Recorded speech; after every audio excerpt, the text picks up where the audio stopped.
अच्छा, आज जो है मैं एक कमेंट पिक कर रही हूँ जो काफ़ी लड़कों ने एक्सेप्ट किया है मेरे चैनल के ऊपर कि मैम, हम ये नहीं कह रहे कि सारी की सारी लड़कियां फ्रॉड हैं, कि हम शादी करेंगे और वो हमारे ऊपर फटाफट से जो है डाउरी का केस करेगी, फेक केस और फेक डोमेस्टिक वायलेंस, और हम फंस जाएंगे। No, what we are saying is कि इंडियन लॉज ने लड़कियों को राइट दिया है कि वो किसी भी स्टेज पर हमारे ऊपर ये कर सकती हैं और हम कुछ नहीं कर पाएंगे। That is there fear. So आज जो है एक्चुअली मैं इंडियन लॉज कि आपको एक थ्रू आउट पिक्चर दिखाती हूँ कि कैसे किसी ज़माने में वो लड़कों को फेवर किया करते थे। और सत्ता तो उनके हाथ में ही थी। इंडिया को एक मेल डोमिनेटिंग कंट्री तो बोला जाता था। अब धीरे धीरे उनके हाथ से सत्ता कैसे खिसकने लगी है और पावर लड़कियों के हाथ में आ चुकी है।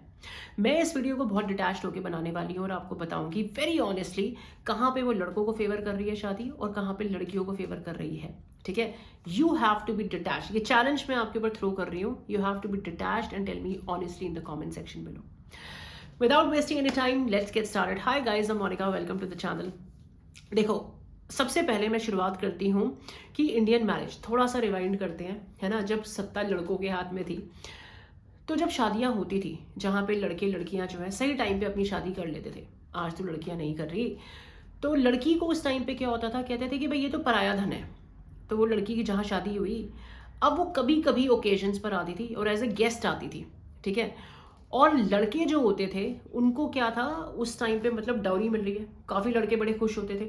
अच्छा, कुछ लड़के ऐसे भी थे जिन्होंने डाउरी के अगेंस्ट गए और बोला कि हमें डाउरी नहीं चाहिए। वो बहुत ही कम परसेंटेज ऑफ मेन थे।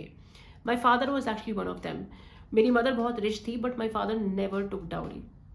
So they supported women empowerment.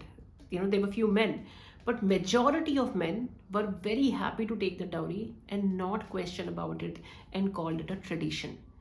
Second जो बहुत फेवरेबल लॉ था, जो एक्चुअली लड़कों के अगेंस्ट गया है 2005 में, जो लॉ था इनहेरिटेंस का, जहाँ पे लड़कों को लगता था कि भाई पेरेंट्स की डेथ हुई, अब तो सारा जनरेशनल एसेट मेरा ही है, बहनों को इन्वॉल्व नहीं करना, बहनों से कुछ पूछना नहीं है, उनको बताना भी नहीं है कि भाई एसेट्स फादर के क्या है क्या नहीं है, कोई ज़रूरत नहीं है।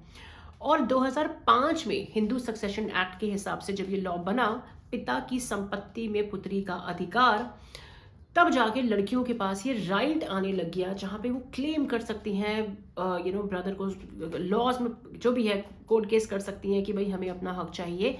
फिर भी बहुत लंबे अरसे तक, आज तक 2026 तक, जो बहुत सारी लड़कियां हैं जिनकी ये सोच है कि भाई बेटा जो है हमें अपने इन लॉज को दिखाना है कि मेरी मेरे भाई से बनती है। ठीक है, so let's not make money a big deal out of it, तो वो चुप रह जाती हैं। और वो लड़कियां हैं जो क्लेम करती हैं जहाँ या तो वो सिंगल हैं या वो डिवोर्स्ड हैं। और ये लॉ बना ही इसीलिए था कि भाई अगर लड़कियां जो हैं डिवोर्स हो जाए किसी रीज़न से, लड़कियों के पास स्टेबिलिटी होनी चाहिए।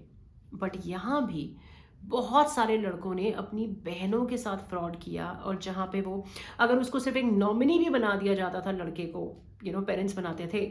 जब नॉमिनी का मतलब होता है जो कस्टडियन होता है, जो केयर टेकर होता है, वो ओनर नहीं होता। और उसके बावजूद भी लड़के जो थे वो एसेट्स शेयर करना, अपनी बहनों को उनका हक देना ज़रूरी नहीं समझते थे।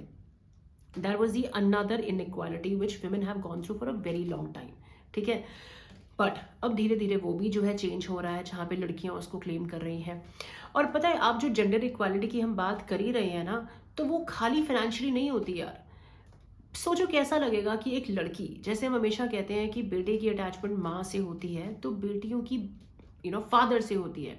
इमेजिन करके देखो, मेरे फादर की डेथ 2025 में हुई है, और जहाँ पे लड़की को ये बोल दिया जाए कि भाई आप पिता के पैर नहीं छू सकते, आप पिता का देह संस्कार नहीं कर सकते, आप फूल नहीं चुन सकते, लड़कियां इन चीज़ों को हाथ नहीं लगाती। Just put your self in a girls shoes यार। अगर आपको कोई बोल दे कि माँ के जाने के बाद आप माँ को छू ही नहीं सकते, and a lot of times there were certain segment of men जो वेट करते थे कि भाई जल्दी से पेरेंट्स जाए और हमें जो है सारी प्रॉपर्टी मिले। एंड उस कंडीशन में भी ऐसे लड़कों को पगड़ियाँ पहनाई जाती थी और अभी भी पहनाई जाती हैं, जहाँ पे लड़के जो है सब कुछ करते हैं। बट ऑफ लेट ये सारी चीज़ें भी धीरे धीरे चेंज हो रही हैं, जहाँ पे लड़कियों ने देह संस्कार करने शुरू कर दिए हैं कि भाई हम अपने पेरेंट्स का राइट्स जो है हम खुद करेंगे। बाय एंड लार्ज अगर आप देखोगे तो वो जितने भी प्रिविलेजेस लड़कों को मिले थे, majority of them were not happy to share it with their wife or sister. I'm not blaming them, I'm asking you a question. जब सिस्टम आपके फेवर में था, you were more than happy to not question it. अब लड़कियों के favour में है, so obviously you are questioning it, right? सो ये हमेशा रहता है, सिस्टम जिसके फेवर में होता है वो उसका फ़ायदा मिसयूज ज़रूर करता है. But the point here is, if we self introspect कि ये लॉस बने क्यों in the first place, you will get your answers. No, I am not supporting women in this. All I'm trying to tell you is that लड़कों ने system का फायदा उठाया, चीज़ उनके अगेंस्ट गई. लड़कियां सिस्टम का फायदा उठा रही हैं. Men are taking initiatives and not getting married, and things will backfire for those women also.